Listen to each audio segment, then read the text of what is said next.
people don't know this. Okay, I remember at one point in your life, you got public assistance, food stamps. They call them EBT cards now. EBT card, food stamps. And I remember, I used to, benefit from that.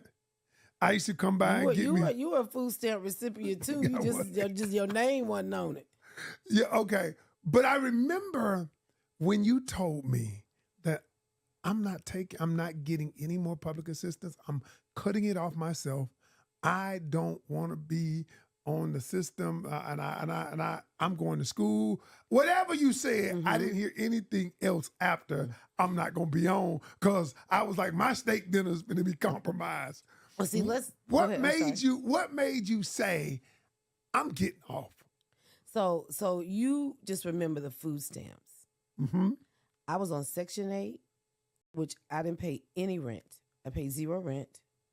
I had food stamps, and they paid my light bill. What did? Yeah, right. But the reason I cut all of it off. You cut it I cut it all off. I didn't want to become a statistic. I didn't want to become, even though I was in the system, I didn't want it to be me to become like it to become a crutch. I didn't want to be a slave to the system. I knew people that would not go out and get a job because they didn't want to mess up their check. And so I knew that if I didn't have I had just finished beauty school. It was probably a dumb thing to do at the time. I didn't have a clientele. I fresh out of beauty school. I was doing my friend's hair in the apartment.